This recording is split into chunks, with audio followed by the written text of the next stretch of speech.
Thank you, everyone.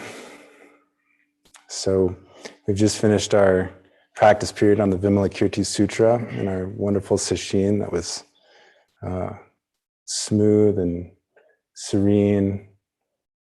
Nothing bad happened. Did it? I think we're still all in the glow of that. And I can feel that stillness, and the chanting, of course, is just so crisp and beautiful. I have an announcement to make.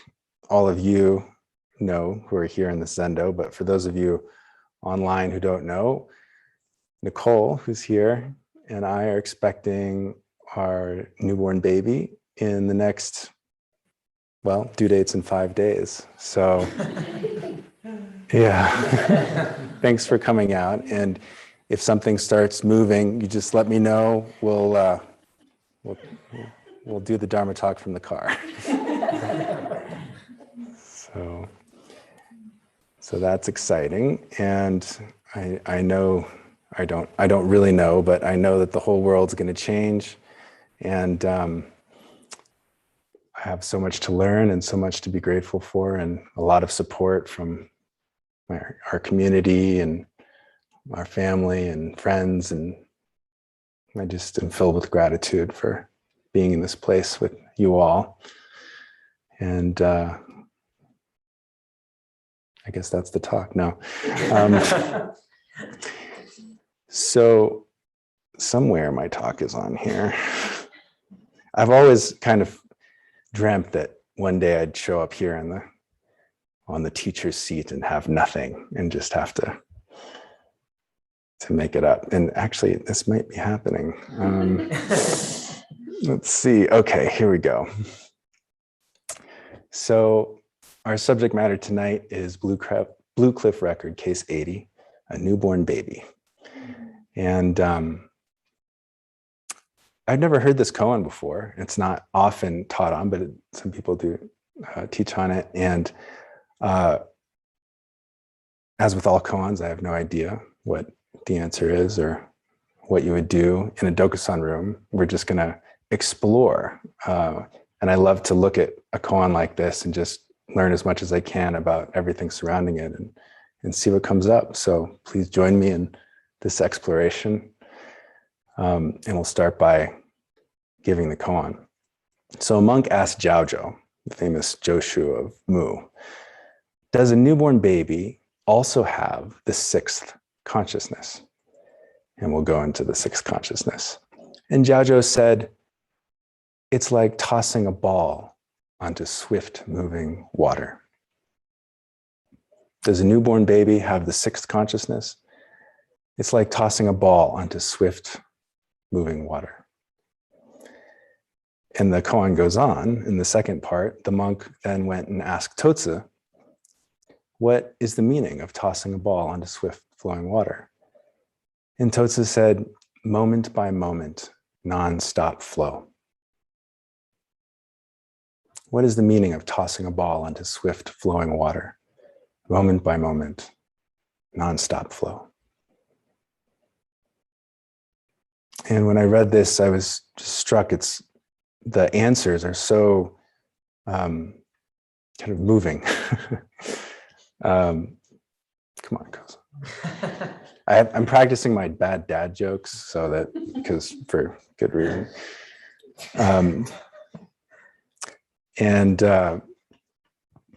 But yeah, they were beautiful, and the imagery. But this monk's question was really kind of, what is that? Does a newborn baby have a sixth consciousness? Kind of conceptual, the kind of thing my own conceptual mind likes to kind of grasp onto. And of course, we should just let that go and flow with the water. But let's get into the sixth consciousness just for a minute. Okay, bear with me here.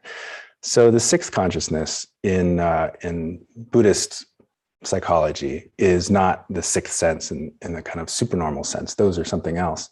It's the sixth, meaning the mental consciousness. So we have ear, eye, nose, tongue, body, and mind, as we chant in the Heart Sutra. And each of these categories, or each of these concepts, has so ear, eyes, nose, tongue, body, and mind has a sensor. So the eye is the sensor for the eye consciousness. It has a sensed, so the sense perception, like the sight, and it has the what you'd call the process, which is seeing. So that's an example of the eye. With the mind in Buddhist psychology is also a sense organ, you could say, or a sensor. And what it senses is what arises in the field of the mind. You could call those thoughts. You could also call them feelings, but it's like anything that arises in the mind. And then the process you could call ideation or thinking. And what exactly is a thought is, it's one of those words that we use so commonly. It's hard to even define, but we can just say, for these purposes, it's just whatever's arising in your mind. So sometimes when we sit, we settle ourselves, we drop into the body, we watch our breath, and then we might, once we're kind of stable in that space, notice whatever's arising in the mind, right? And allow whatever's arising to arise and not get caught up in it. It's kind of one of our main practices, right?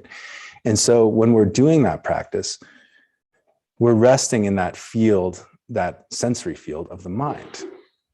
So just like you could do a visual meditation where you're kind of looking at a candle, or you're doing auditory and you're listening, and it's like, whether you hear something or not, the practice is in the listening, right? So similarly with the mental field, if you're doing this practice, you're just allowing whatever to arise. So we could do it right now. And it's hard to separate, initially, like, well, what's arising in my mind is often a sense field, a sense perception. True. That's the first kind of mind moment, is that initial sense perception. But then it's like, what does your mind do with it? So the sixth consciousness, Yuan Wu in the Blue Cliff Record, commenting on this koan, says, the subtle inner faculties can produce consciousness, and consciousness can reveal discrimination of forms. This is the sixth consciousness, conceptual thinking. So according to Yuan Wu, in this kind of concept, it's like that whatever arises in the field of the mind is a concept. And so we don't mean necessarily a linguistic concept, like the idea of a cup, but it's just even you could call it maybe a pre-linguistic, but it's some form that your mind apprehends the thing to be, one of. And so this idea of concept is shared, I think, in Western philosophy to a certain extent, although there also is, a discussion. What is a concept? And there's this whole long article in the Stanford Dictionary of Philosophy on what a concept is and what it isn't, and all these different arguments, and it's a fascinating read. But the kind of the main thrust of it that it's saying is that concepts are the building blocks of thoughts. So they're kind of the fundamental pieces or stuff that what arises in the mind is made of. I think of it, and I could be wrong, but I keep coming back to this rainbow metaphor that I talked about in one talk on boundlessness, where you have the color spectrum. You take the color spectrum, which has an infinite variety of color, and you say, where's green on here? And you say, okay, well, this is green right here. And if you draw a couple lines around a piece of that spectrum, then you could say, okay, that's what we're going to call green. And over here, it's a little yellow green, and over here, it's a dark green. Over here, it's yellow, that's not in our lines. Over here, it's blue or red, it's not in the lines. And that's what we do with everything, right? And those lines, I'm postulating, are what the mind does. The mind draws lines around the phenomenal experience that we have. And before it even names it green, it's like you identify that's a color. And so does a newborn baby, what does a newborn baby see? It's just kind of a fascinating question. And there's research that I want to talk about a little bit, modern, like Western scientific research, and then there are theories of baby consciousness and stuff. And then ultimately, the best part, I think, is going to be, staring at this new being and just kind of watching it interact with the world and kind of wondering what's going on in its mind, and having these thoughts as a background, a backdrop to that. But why is this important, besides the fact that we're about to have a baby? So it's actually not, it's not a flippant question. Does a newborn baby have the sixth consciousness?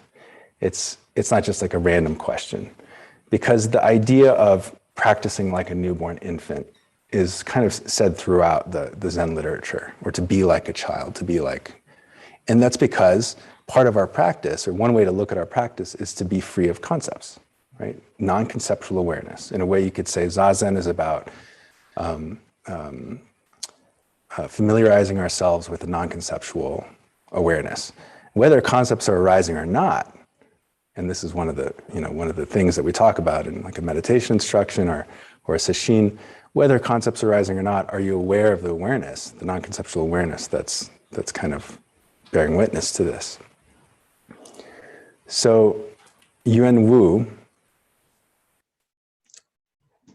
says in his commentary on this koan, although a newborn baby is equipped with the six consciousnesses, so he actually says that it does have it, but although it is equipped with the six consciousnesses, though his eyes can see and his ears can hear, he doesn't yet discriminate among the six sense objects.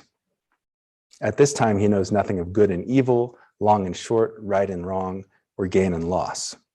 So here it seems like he's kind of separating having the six consciousness datum, that things arise in the mind, with the categorization ability of the mind, which is more like the conceptuality of it. So you could imagine a newborn baby is kind of seeing all these things and hearing things, and maybe even like rudimentary thoughts arise, but it doesn't identify anything like that. So is that the sixth consciousness or not? And he doesn't give an answer directly, but Yuan Wu says, a person who studies the path must become again like an infant. Then praise and blame, success and fame, unfavorable circumstances and favorable environments, none of these can move him. So maybe it's a bit of a stretch, but just taking that to heart of like, okay, if we were to practice like an infant to become like a child, what does that look like? What does it mean? What does it mean to be free of concepts? And so what is a concept? And I think of all of these prapancha, these conceptual proliferation, as useful in the sense of, can they be like a needle removing a needle, from yourself, like a splinter removing a splinter? Ultimately, we want to be free of the hold of conceptual proliferation. We don't want to be subject to it. Whether they happen or not, we don't want to be reactive, right? That's part of our practice. But can we use that inclination to proliferate, to kind of dig in deep into a concept until, like I mentioned at the last talk, you say a word over and over again, it loses the meaning. Can we, like that, get into something so deeply until it's just like, poof, and then you're just left with a non-conceptual? So that's my excuse for this proliferation. Yuan Wu continues in his commentary. He quotes Master Shan Dao of Stone Grotto, who was a Dharma brother of Yun Yan's teacher Yashan Weiyan, honored one. Master Shan Dao taught, among the 16 contemplation practices, the baby's practice is the best. When he's babbling, he symbolizes the person studying the path. Hi. With his detachment from the discriminating mind that grasps and rejects. That's why I'm praising infants. I can make a comparison by taking the case of a baby, but if I say the baby is the path, people of these times would misunderstand. You often hear of people of these times. He was in the 1000s, It was like, oh, the degenerate age, like in 1000, 1,000 years after the Buddha, like people don't even get it anymore. So, what hope do we have? But I like that line, the baby is the path. What does that mean? How do we become a baby, in our non-conceptual apprehension of the world?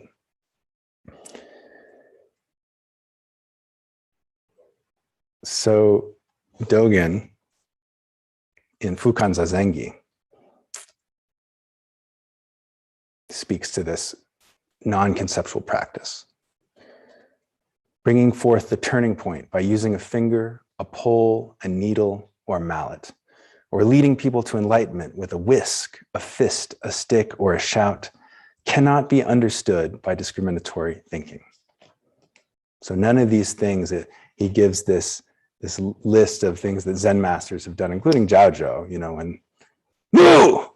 It's a classic Zen response that is supposed to cut your conceptual thought, right? So none of these can be understood by discriminatory thinking. How can it be understood? By the use of supernatural powers. I never really understood that line, Fukan Zazengi. Zazen is an awesome presence outside form and color.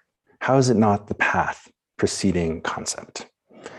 So like we talked about in the Vimalakirti study, this idea of going beyond conceptuality, going beyond concept seems really crucial to our practice, like what we're doing. And so again, being like a baby. And so this monk's question, does it have sixth consciousness? I think he's actually honestly asking, like, okay, when I'm sitting and I'm being like a newborn baby, what should be arising? Like, what does it mean to be free of concepts, And Jiaozhou's answer is like tossing a ball on a swift flowing river or onto the rapids.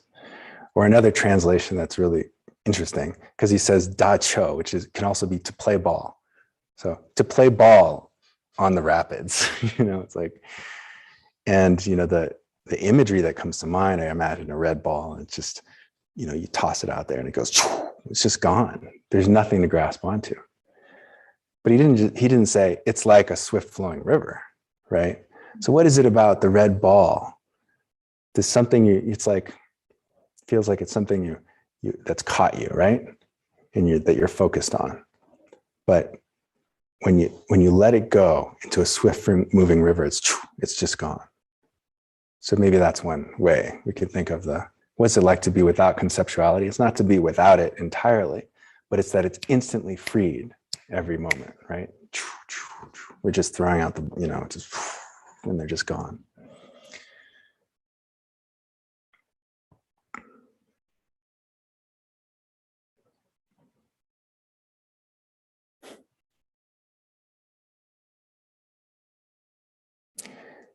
I was also reminded, thinking of this koan and of a newborn baby, of the jewel mirror awareness. You've never tried this before. Would you be willing to chant with me a small section? It is like facing a jewel mirror, form and image behold each other. You are not it, yet it is you. Like a newborn child, it is endowed with 5 aspects. No coming, no going, no arising, no abiding. Ba, ba, wa, wa, is there anything said or not? In truth, this has no meaning, for the words are not yet clear. I was looking at the Chinese, just incidentally, I was looking at the Chinese for this, and Baba Wawa, the Baba is actually Papa, which is what I call my grandmother. It has an actual meaning. And then Wawa's ha-ha, which doesn't mean anything. It's just like, ha-ha, grandmother ha-ha or something. But there's just an interesting side note. But so this jewel mirror awareness is pointing to this non-conceptual thing, which is not a thing, right? It's not a state, it's not but it's something that we're kind of dancing around and trying to find this non-conceptual space. And one of the ways it describes it is like a newborn child. Now, endowed with 5 aspects is not clear what that means. So 5 aspects could be the 5 senses, but usually 5 senses it's 6 senses in Buddhism, like with the mind. So it's probably, when I was studying this, it's probably the skandhas, endowed with 5 skandhas, and basically means complete. So it is complete. Like a newborn child, it is complete already. Has everything it needs to become, everything, to become a Buddha. And then no coming, no going, no arising, no abiding.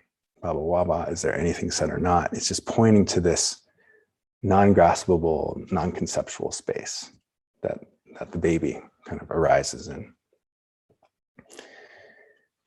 And so as I'm sitting with this idea of, okay, being like a newborn baby, letting go of conceptuality, of course, I'm curious, well, what does modern science have to say? What does, are there studies about, what does the baby think? Because then, maybe there's something I can figure out that's true, that I can grasp onto.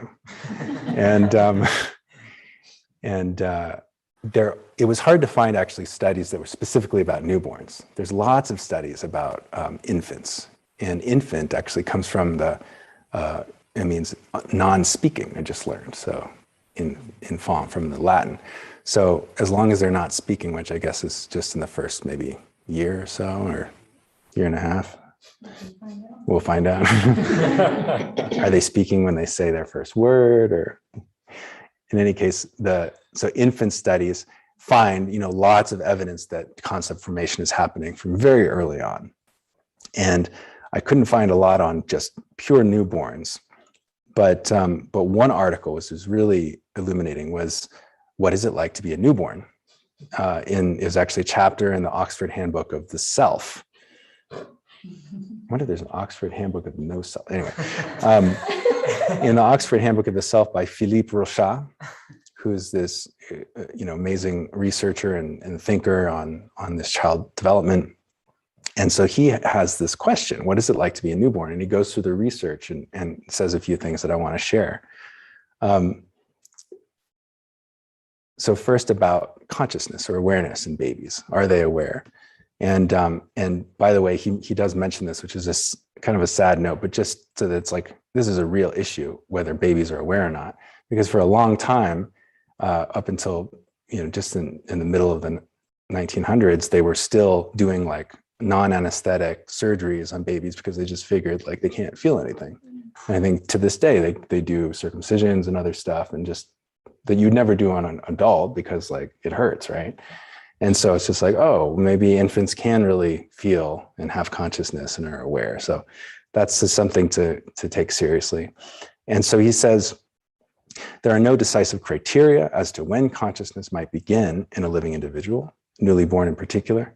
No absolute criteria exist regarding the beginning limits of what it is like to be me. Is it already in the womb, at birth, or only when children start to utter personal pronouns? What qualifies living individuals, children or other animals, to possess self-awareness by having some minimal experience of what it is like to be?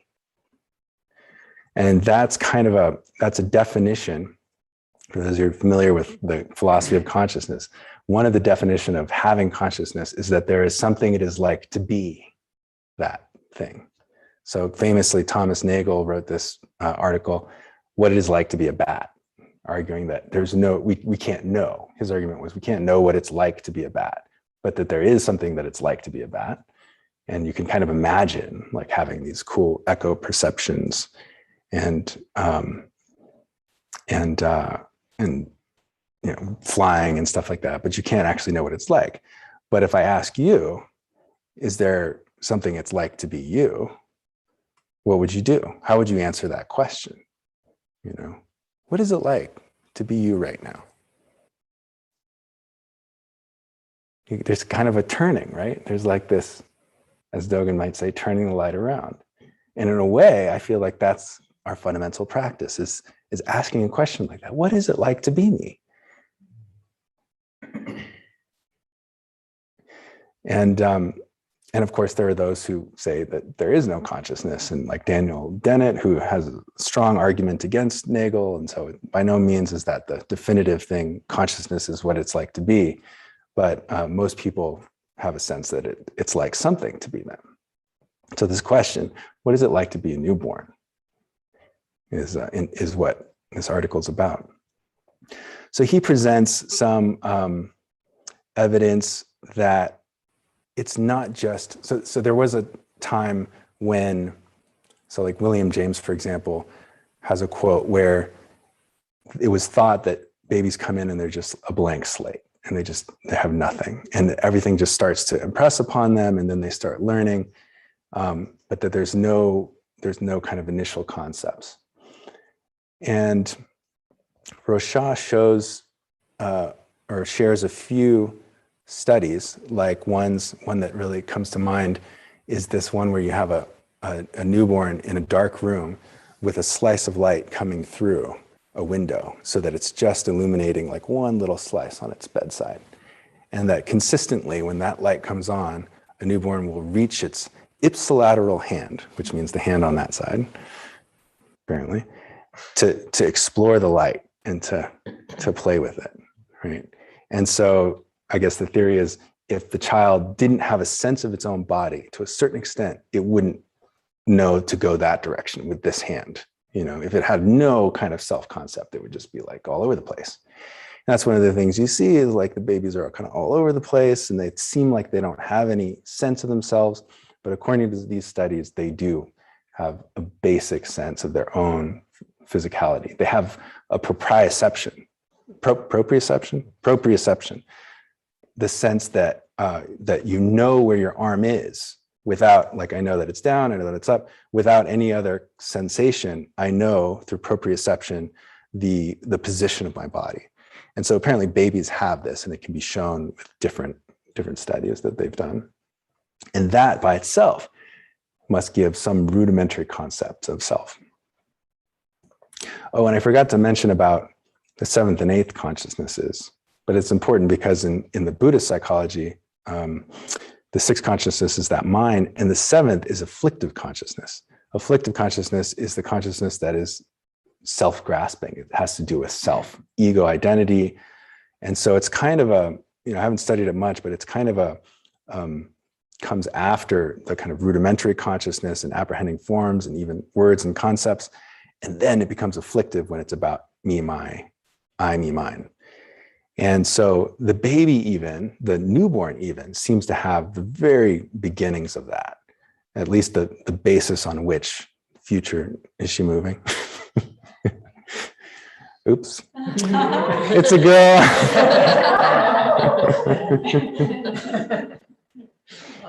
We're keeping it a surprise for a while, but it's okay. So, where was I?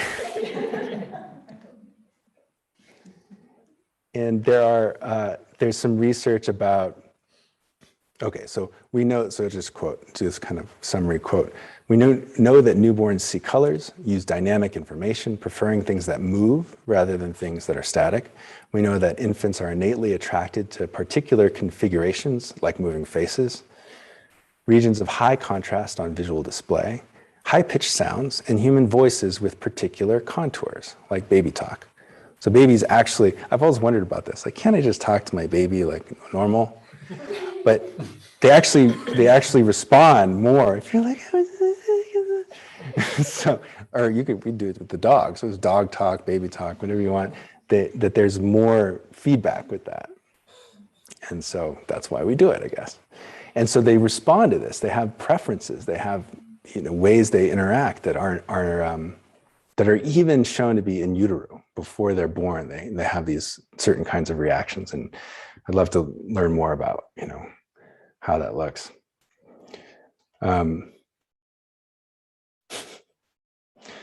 Roshi just texted me, I can't wait to hear your Dharma talk after 6 months. Non-conceptuality, with no sleep. Thank you, Roshi. Am I allowed to enter texts on live? One of the coolest things that he brings up is synesthesia. So apparently there's and I had no idea about this, there's quite a bit of evidence that babies, when they're first born, their senses are not compartmentalized the way that we are later.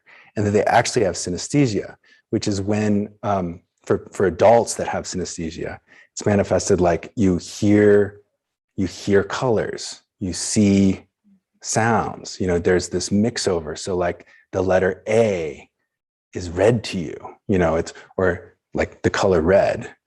And there are other really interesting examples of this crossover. So apparently babies, and I don't know if they did this with brain scans or other experiments, but newborn babies especially have a lot of synesthesia. And this is actually helping them, he theorizes, to create a unified world. That there is, the hand that I see is the hand that I feel, is the hand that I smell and touch, and that all of these combined things are creating a unified world out of these very different sensations. Like if you weren't already a human being with a kind of unified world, what would that sound have anything to do with that action or that sight, right? And now we know. And so something about this process enables them to do that, and not just by associating. Oh, I see that, I hear that, it happens at the same time, therefore they must be related. But somehow maybe newborn babies actually sense them at the same time, like they're the same thing. So that's pretty cool. And then finally, the behavioral evidence of mirror systems functional at birth is provided by the numerous research on facial imitation in neonates. And so this is going to be really fun. Apparently, newborns mimic what your face does. And apparently they can't see very far. So beyond 30 centimeters, it's just like a total blur. So you got to get in their face, and you got to, when you smile and they smile and you go like this, and they can especially see movement. And if you kind of move, the blurriness they can kind of see a little better. So if you guys want to try that, we've got a baby you can practice mirror neurons with. And this, having a sense of mirror neurons, or a sense of like, I'm doing what they're doing, obviously that is a kind of a pre-conceptual concept, right? You have to have some concept of other and self to kind of to mirror that. They're not purely reactive. Like there must be some sense there. So just to conclude that kind of foray into the modern science, and I hope, if anybody knows more about the science of neonates and infants, I'm sure I'd love to hear about it in the coming months. And so to answer Jajo's or the monk's question, does I keep wanting to say neonate because it's such a core, does a neonate have the sixth consciousness? And it seems like, well, they certainly have a very, rudimentary form of conceptuality and even a sense of self. And so if we were to be like a newborn, to become like a newborn, then it doesn't mean that we necessarily get rid of any kind of rudimentary conceptuality, but that we're just maybe becoming a little more pre-verbal. Like the concepts don't become words, which then lead to other words, and we're just caught in a nest of words. It's like, let the concepts arise, and maybe you see colors and you see shapes and you hear things, and then one after another, they just flow by like the red ball. And so that brings us to the monk, when the monk went to Tsotsu. And so somehow he wasn't quite satisfied, or maybe he was just following up, but he asked Tsotsu, so what is this throwing a ball onto a swift flowing water mean? And Tsotsu said, moment by moment, nonstop flow. And what do you think of when you hear that? Moment by moment, nonstop flow. Anything from our liturgy come to mind?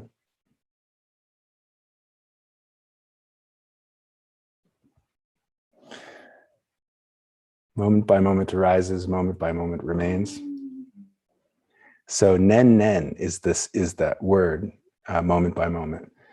So, and nen is such an interesting word that I've been learning about. And so in Tsotsu's answer, nen, nonstop flow. In Enmei, nen jushin ki, nen furi shin. So nen is a mind moment. And in the theory of nen, mind moments arise one after another. The first mind moment is that direct perception, right? So, or maybe there's like the direct perception of the eye consciousness, and then its first representation in the mind is the first nen. And then the second nen is conceptualizing it. So saying, red, And then the third nen would be, I really like strawberries. And then the fourth nen would be, when was the last time I had strawberries? I remember when John Donne was talking about strawberries, and he was saying that they're a thought, but they made your mouth water, so they're actually real. Do you guys remember that? That was so interesting. And then, but it didn't work for me. Like, my mouth isn't watering because I'm thinking of strawberries, but strawberries are the only fruit that has seeds on the outside. And, so there's the nen, nonstop flow, right? And there's an interesting thing I read about this Zen teacher, Sakida, who was talking about nen one after the other, and what he called that the purpose of Zazen was to stay in the first nen. So just the initial apprehension. And he called this the one eon nen. The nen that just lasts forever, because it feels continuous, because there's nothing to differentiate it. It's just your moment by moment arising. And this, I think, is indicated in the Enmei Juku Kanongyo, when he says moment by moment arises. So mind moment after mind moment, it arises. And literally in the Enmei, it's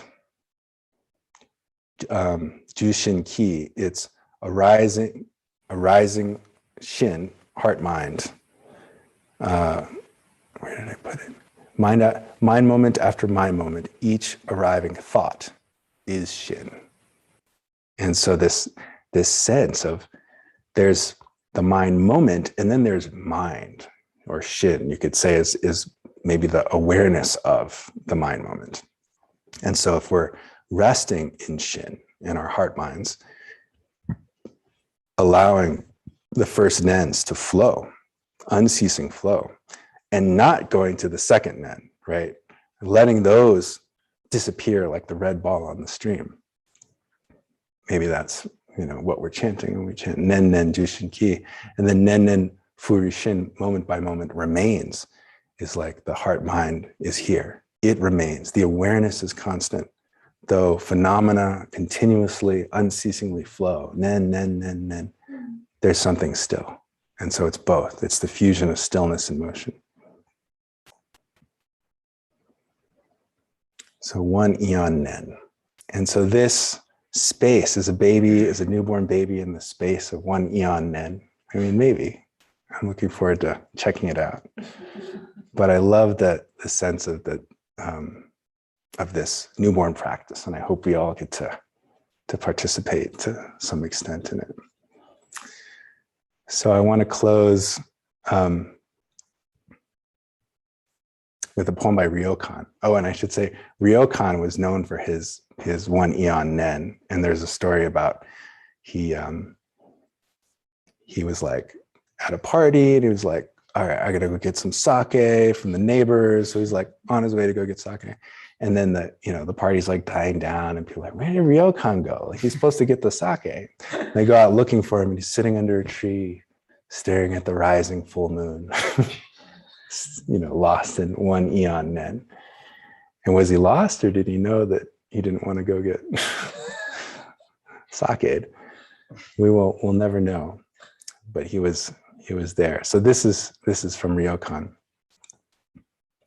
First, we braid grasses and play tug-of-war. Then we take turns singing and keeping a kickball in the air. I kick the ball and they sing, they kick and I sing. Time is forgotten, the hours fly. People passing by point at me and laugh. Why are you acting like such a fool? I nod my head and don't answer. I could say something, but why? Do you know what's in my heart? From the beginning of time, just this. Just this. Thank you.